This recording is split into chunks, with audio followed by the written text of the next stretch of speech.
Kira here, and this is our first ever Stitch It Sunday, and this is a collaboration I have with Christina. I will link her YouTube channel below so you can see the layout she made for this, but we'll be doing this every third Sunday of the month. We'll be doing a layout process video where we feature stitching, which, as you guys know, is like my favorite technique anyways, and so I'm really excited to do this series with her. So I decided that I was going to do some stitching around some alphabet stamps, and this is kind of a technique that I've been wanting to try. It's been like on my to-do list for a while, so I decided that this would be the perfect opportunity to do that. So this is a Studio Calico stamp. It's Jasmine Jones, and I will link it below. I'm pretty sure they still have it available on Studio Calico.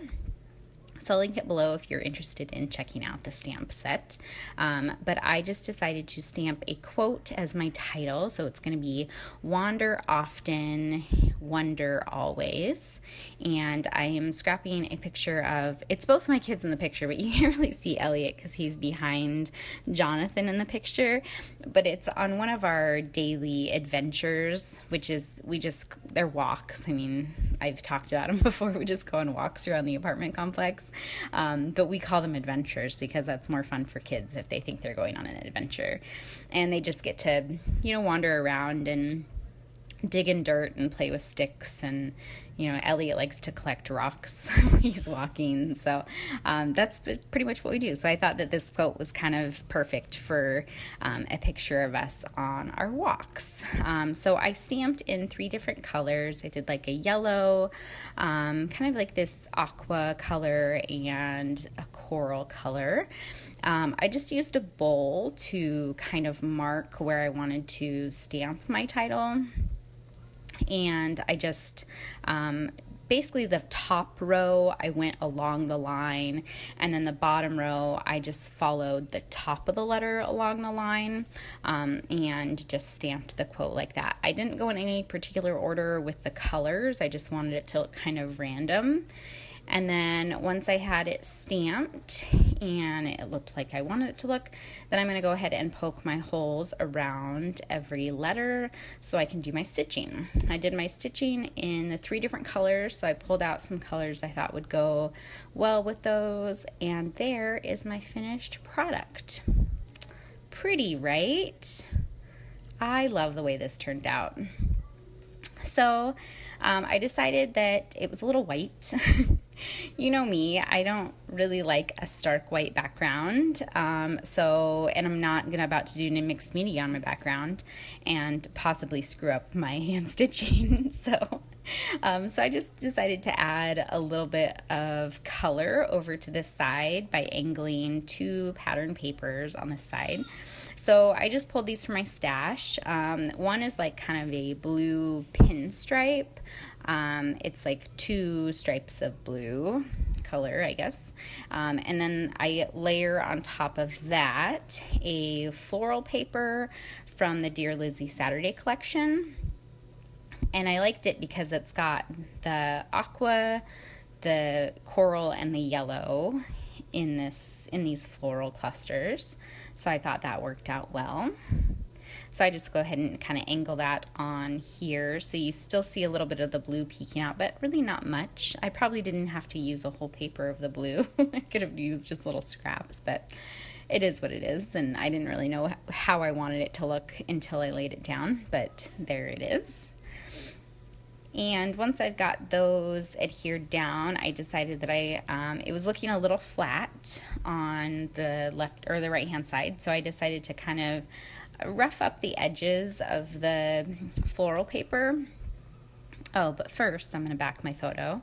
I didn't want to back it on white since it's kind of a white background, lots of white going on, so I decided to back it with gray because there is some gray on that floral paper, so I wanted to kind of bring a little bit more of that out. So I backed my photo on this gray paper, and this is just like the the cheap Michaels brand paper, Recollections paper.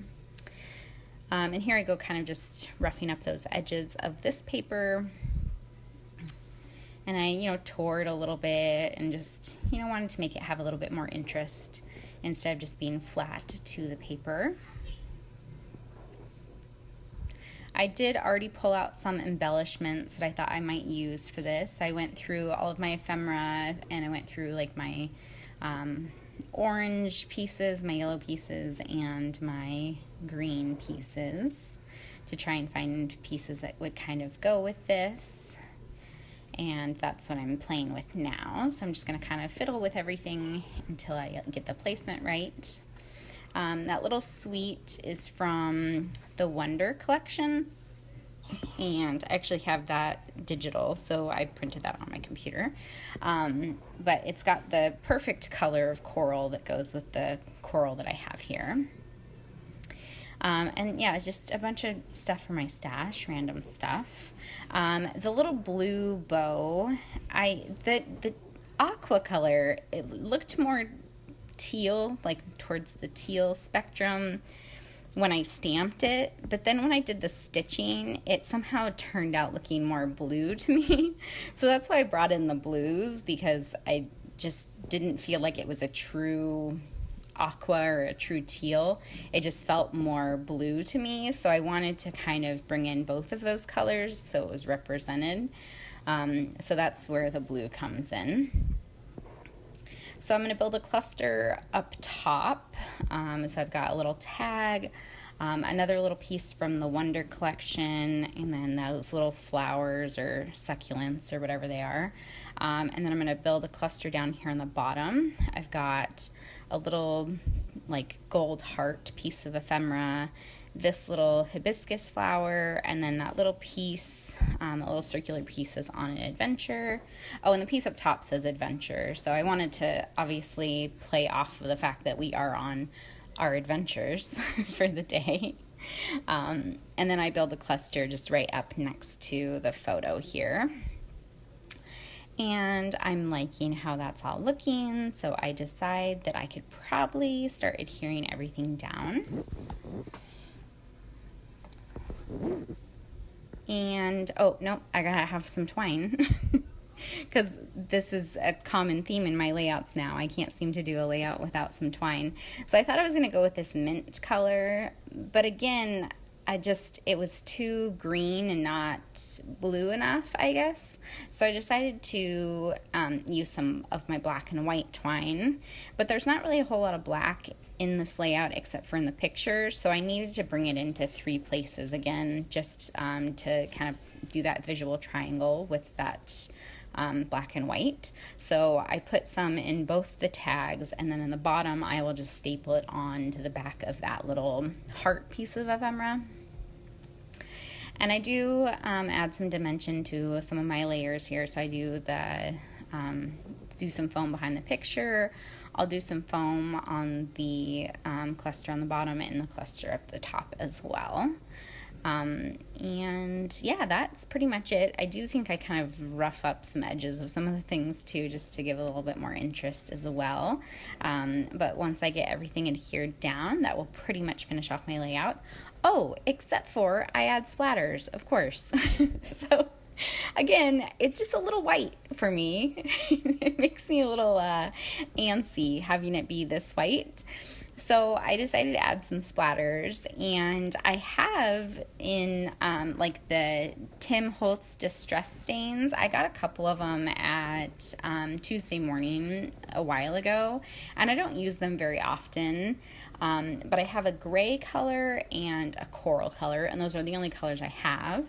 But I decided, because I have coral in this layout and gray in this layout, that it would be a perfect time to use those as my splatters. So I will bring in some splatters and kind of just splatter all around the page to bring in those colors there. And then that will finish off my layout. I promise that'll finish off my layout. If you guys have any questions, let me know in the comments below. I will link Christina's video below so you can check out her channel and see how she did using stitching on a layout as well. So you guys have a great day, and I will talk to you later. Bye.